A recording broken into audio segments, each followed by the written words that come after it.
नाम का ऐसा उनको चस्का लगा कि जिस दिन से पकड़ा बढ़ता ही चला गया नाम। और नाम ने फिर जीवन में निष्ठा पैदा कर दी। ये निष्ठा का मतलब होता प्राण निकल जाए तो ही नाम स्फुरण बंद हो, अन्यथा नाम स्फुरण बंद नहीं हो सकता। चाहे काटना शुरू कर दो, वो नाम स्फुरण, इसे निष्ठा कहते हैं। श्री हरिदास जी का जन्म बंगाल यशोहर जिले के अंतर्गत बुड़न नाम के एक ग्राम में हुआ था। ये जाति के यवन थे, मुसलमान थे। बाल्याकाल में बड़ी विचित्र लीला हुई। इनके माता पिता पधार गए। जब माता पिता जिस बालक के नहीं होते तो कोई उसे प्यार कौन करे। और जैसे गोस्वामी जी, तुलसीदास जी की बाल्यावस्था, जिसके द्वार पर खड़े होते तो दबका के भगा देते, बालक हरिदास। इनको नाम सुनाई दिया, संतों का संग मिला। जिसका कोई नहीं होता, यह खास बात होती कि उसको भगवान महापुरुषों से जोड़ देते हैं। अब इनको जब नाम सुनने को मिला, कोई पूर्व जन्म का ऐसा पुण्य होगा, भगवान की ऐसी कृपा होगी, या भगवान ऐसा स्थिति देखकर दयालुता से, यद्यपि भगवान नाम जपने का कहीं किंचन मात्र कोई संस्कार ही नहीं था, ऐसे कुल में प्रकट हुए थे, यवन कुल में। पर यस्याहम अनुग्रहणामि हरिष्ये तद्धनम सनई, भगवान ने एक वचन कहा युधिष्ठिर जी से, जिस पर मैं विशेष कृपा करता हूं उसका जहां जहां अपनापन होता सब खींच लेता हूं। जन्म से माता पिता गए, बचपन से कोई प्यार करने वाला नहीं, खाने पीने तक की व्यवस्था नहीं, तो संत जन मिल गए वहां उनको। वो नाम कीर्तन करके आनंदित हो रहे थे, तो इनको भी एक नशा चढ़ा नाम का। धीरे धीरे उनके हृदय में नाम बढ़ने लगा। बड़ी कृपा जो इनका नाम जप में प्रीति हो गई। अब इनके पास अपना कहलाने वाला ना कोई व्यक्ति था, और ना अपनी कहलाने वाली कोई जमीन या वस्तु थी। थोड़ा बड़े हुए तो घरों के सामने ऐसे मांग लेते, भूख लगी कुछ दे दो, तो कोई रोटी दो रोटी दे देता, बस पा लेते। गांव के बाहर वृक्ष के नीचे बैठकर बस कृष्ण कृष्ण की रट लगा देते। 24 घंटे में एक बार मांग लेते, जो मिल जाता खा लेते, खूब नाम जप करते। अब ये घर छोड़कर बेनापुल नाम के घोर निर्जन वन में एक फूस की कुटी बनाकर अकेले रहते। अखंड ब्रह्मचारी, भिक्षावृत्ति, और बस नाम का निरंतर गान जप, ऐसे जोर जोर से नाम का कीर्तन करते हुए जप। ऐसा तेज प्रकट हुआ कि जो देखे इनको लुभायमान हो जाए। ब्रह्मचर्य में बड़ा तेज होता है। अगर शरीर रोग ग्रसित ना हो और संयम से चल रहा है, तो लाखों करोड़ों के बीच में उसका अलग चेहरा दिखाई देगा कि ये अलग है। ब्रह्मचारी का पहचान होती, वो चिकनाहट से नहीं होती पहचान। चिकनाहट तो अभक्ष पदार्थ खाने वालों के भी चेहरे में होती है। उसका तेज, उसके नेत्र, उसकी वाणी, उसका आकर्षण, लाखों में अकेला वो नजर आएगा। आजकल के 13-14 वर्ष के नए नए बच्चे ऐसे गंदी वासनाओं के शिकार हो रहे हैं, बड़ा हृदय पीड़ित होता है। छोटे छोटे बच्चों को गलत शिक्षाएं बच्चों से मिल गई या मोबाइल से मिल गई, सर्वस्व नाश कर रहे। जिस समय लावण्य प्रकाशित होने की नवकिशोर अवस्था, उसी समय नष्ट हो जाते हैं। जो देखता ठाकुर हरिदास जी को प्रभावित हो जाता। क्या दे दूं, ऐसा लगता क्या दे दूं, कैसे हमसे बात करें, ये हमारी तरफ हेर ले, नेत्र नीचे, बस नाम चल रहा है। जब भिक्षा के लिए जाते तो प्रभावित होकर लोग, एक समय था कि दबका देते, एक समय था मांगने से एक आध रोटी, लोग हाथ जोड़े खड़े रहते, हमसे ले, हमारे पास बैठ के पालो। पर इनका भगवान नाम चल रहा है, ना बोलना किसी से, ना नाम का तार टूटना, बस धीरे धीरे निरंतर नाम उच्चारण करते रहना। भगवान नाम का इतना प्रभाव पड़ा कि जहां वो बैठ जाते वो स्थान पवित्र हो जाता, वहां लोगों को शांति मिलने लगती। ये प्रभाव होता है। इनका यश फैलने लगा दूर दूर तक। अब लोग इनके दर्शन करने के लिए आने लगे। तो जब लाखों की श्रद्धा होती तो 10-5 ऐसे दुष्ट स्वभाव के होते हैं कि उनको ईर्ष्या होती, जलन होती है, अपने आप होती। महापुरुषों से उनको जलन होती है। भगवान की लीला होती है। क्या लीला होती है? डंडे में ही झंडा फहराया जाता है। तो ये जो दुष्ट लोग ईर्ष्या करके भक्त को सताते हैं, ये डंडे का काम करते हैं, उनका यश फहराते हैं। जो दुष्ट और ईर्ष्यालु लोग हैं उनको असह्य हो गया यश। लाखों लोग जब हरिदास जी के दर्शन के लिए हो, तो उसमें से ऐसे भी लोग थे जिनके भारी ईर्ष्या पैदा हुई, कैसे इनको नष्ट किया जाए। ये ऐसे होते हैं ईर्ष्या। पूज्य उड़िया बाबा का जब वृंदावन में यश प्रकट हुआ तो कुछ लोगों ने चंदा इकट्ठा करके बाबा की बीच सत्संग में नाक काटने के लिए आदमी तय किया। वो आदमी चाकू छुपा के गया प्रणाम करने की मुद्रा, और ऐसे जीव तो वहां उनके पार्षद जो मोरछली डुला रहे थे बहुत सावधान, तत्काल पकड़ते पकड़ते चावल भर नाक में चाकू चली गई।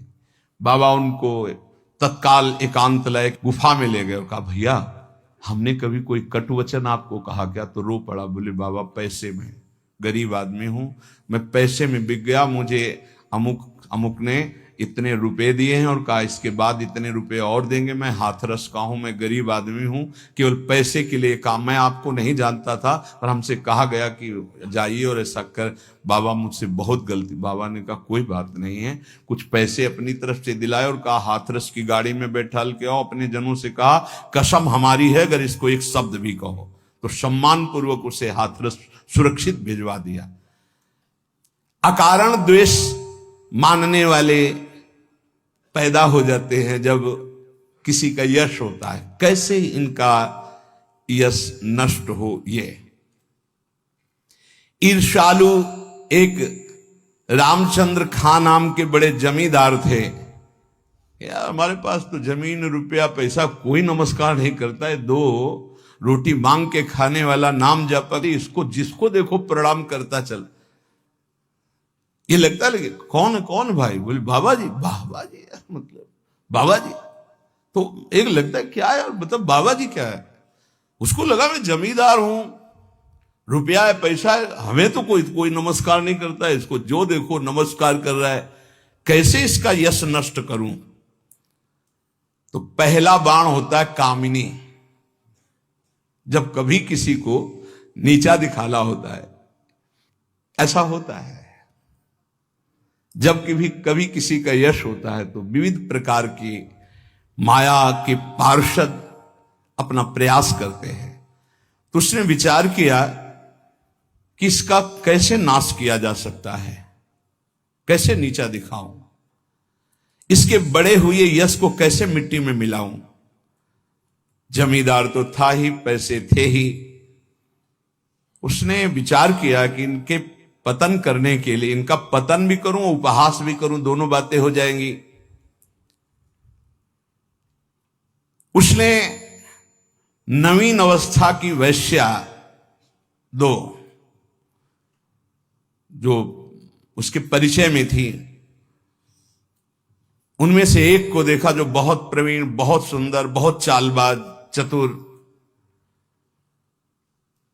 उसे कहा जितना रुपया चाहोगे उतना देंगे, बस इनकी कुटिया में जाओ, इनको पतित कर दो, फिर हम अल्लाह मचा देंगे और तुम हां बोल देना। वो पैसे में बिकने वाली उसको तो क्या, पर सीमी की चाप सके को ताशु, बड़ रखवार रमापति जासु। जिसके बड़े रक्षक भगवान है उसको कौन पतित कर सकता है, नीचा दिखा सकता है। एक बार गदाधर भट्ट जी का बहुत बड़ा यश फैला हुआ था। जब वो सत्संग करते तो हजारों लाखों लोग सत्संग का आनंद लेते। तो उसमें एक कल्याण सिंह नाम के जमींदार धनी मानी आते थे। अब सत्संग में संयम की चर्चा होती, तो जब से सत्संग सुना उन्होंने अपनी पत्नी से बात नहीं किया। गृहस्थ धर्म का जो संयोग है उन्होंने बात ही नहीं की। पत्नी ने देखा कि हमारे वर्षों होते जा रहे हैं और हमारे पति हमारे हाथ से गए।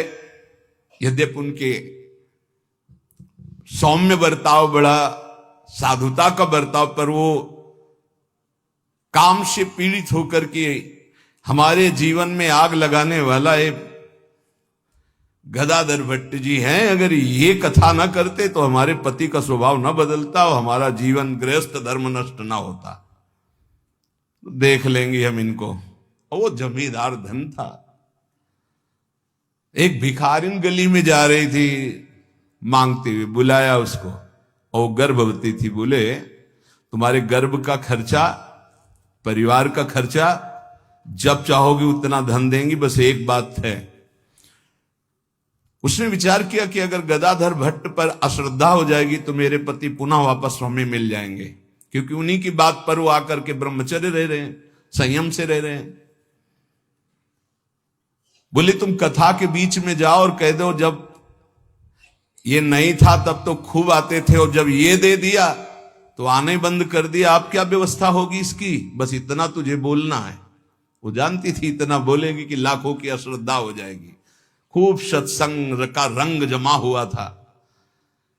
इतने में वो आई और ऐसे सामने खड़ी हो गई। सब लोग आश्चर्यचकित। थोड़ा अच्छा कपड़ा पहना दिया था उसको। उसने कहा महाराज अब तो प्रवचन में लग गए, जब गर्भ नहीं था तब खूब आते थे और जब गर्भ रह गया तो अब आए नहीं, इसका पालन कौन करेगा। बोले आराम से बैठो, जिसने गर्भ दिया अवश्य पालन करेगा, हर व्यवस्था होगी। बिल्कुल, वो तो कोई आश्चर्य उनको नहीं हुआ। वो समझ गए कि भगवान का कोई खेल है। उनका आराम से बैठो, पक्का जिसने गर्भ दिया उसका पालन करेगा। बोले बातों में मत फुसलाइए, आप समझ रहे हैं ना।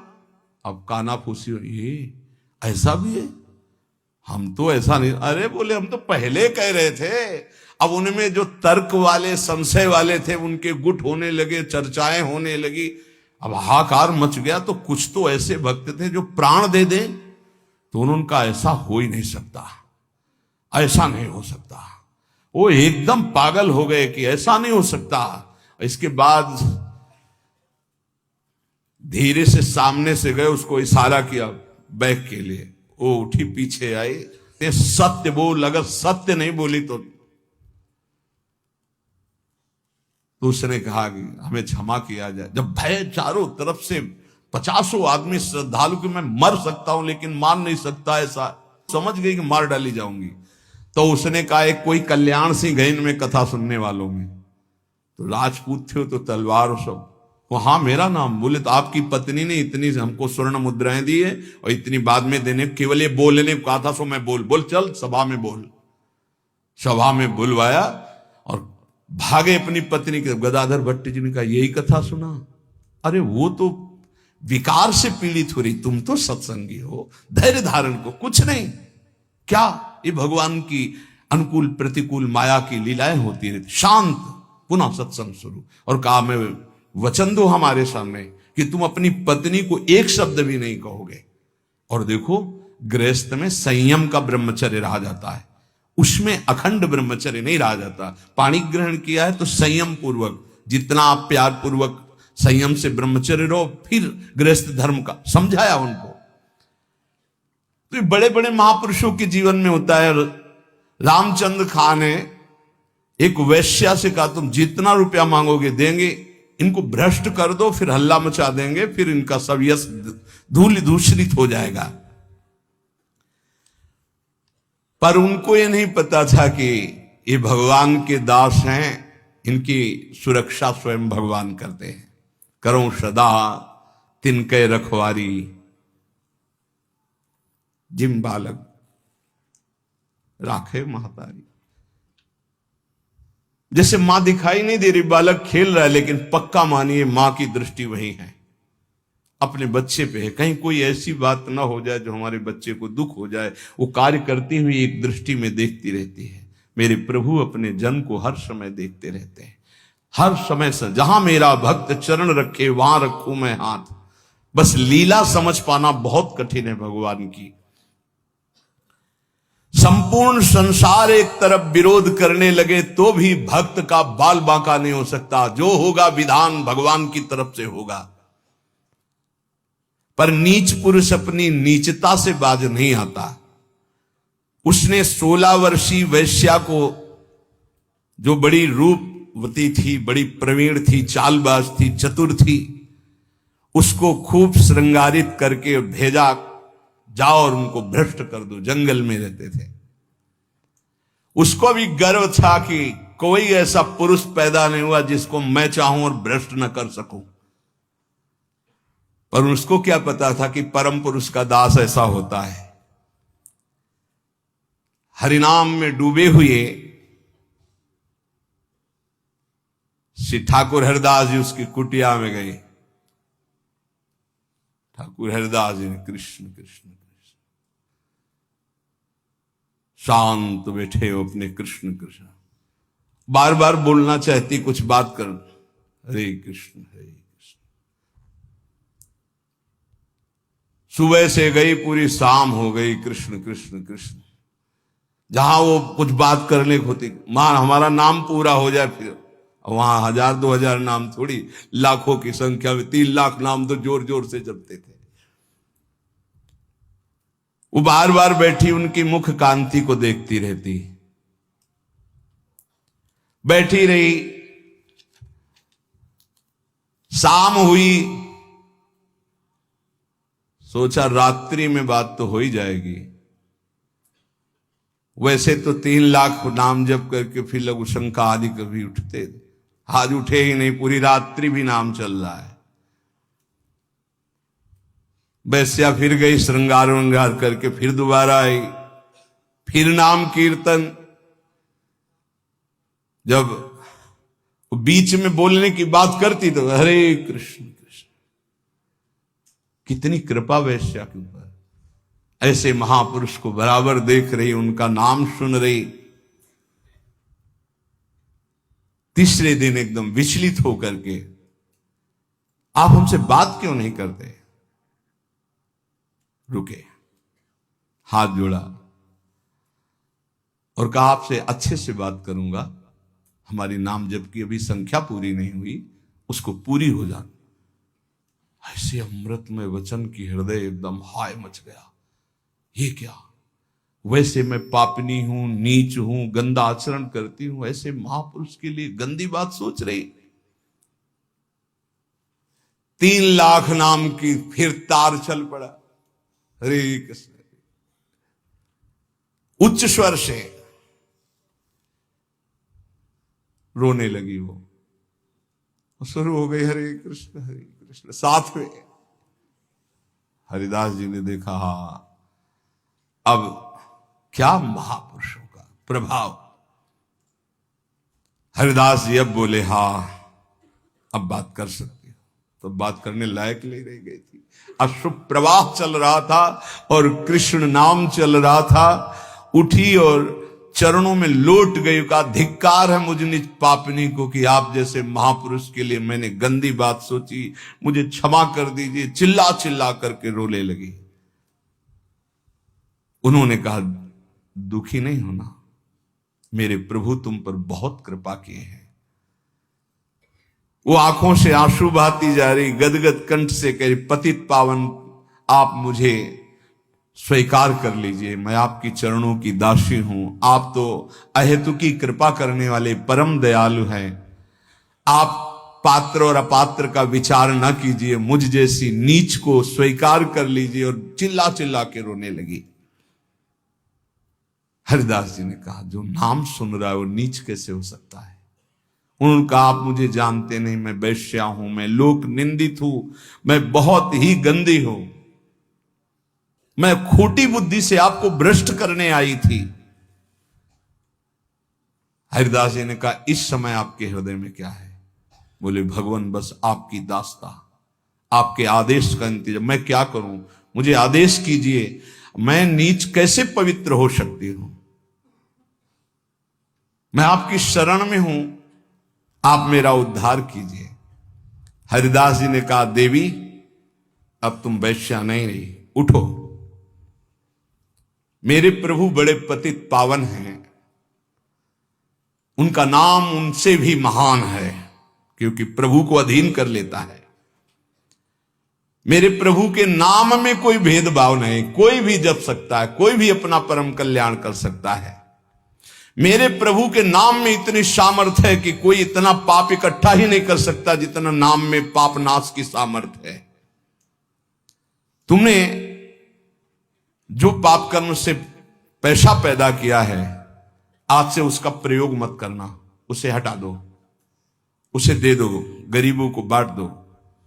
और आज से तुम जो 3 दिन से नाम सुन रहे हो, इसी नाम को रटो। देखो, ये नाम तुम्हें परम पावन कर देगा। वैश्या ने कहा, अब तो मैं जाऊंगी नहीं अपने घर, संपत्ति बांटने की तो बात, अब वहां जाऊंगी नहीं। तो उन्होंने कहा, फिर इसी कुटिया में रहकर तुम नाम जप करो, मैं चला। वो वैराग्य लेके उसी कुटिया में नाम जप करने लगी और उसका नाम हरिदासी हुआ। और हरिदास जी उसी समय उस कुटिया से निकले, सीधे शांतिपुर अद्वैताचार्य के समीप चले गए। अद्वैताचार्य जी बहुत बड़े महाभागवत, वो सदैव श्री कृष्ण चिंतन में संलग्न रहते, अद्भुत विद्वान, शास्त्रज्ञ, भगवत प्रेमी महापुरुष। अब वो फटे पुराने कपड़े पहन करके वैश्या वही नाम कीर्तन करें। अब उस जमींदार के तो होश उड़ गए कि मैंने भेष छुड़वाने के लिए वैश्या को भेजा था, और यहां वैश्या ही अपना भेष परिवर्तन करके वहां नाम जप करने लगी। ये क्या है नाम जपक जन, भगवान के जन। उस वैश्या का वैसे ही सम्मान होने लगा कुछ वर्षों बाद जैसे हरिदास जी का होता था। लोग उस वैश्या के दर्शन करने आने लगे, हर समय वैसे ही नाम जप करते हुए उसी भूमि पर जिस कुटिया में वो रहते थे, वह हरिदासी नाम से कही गई। क्या महिमा है भगवान नाम जापक संतों की।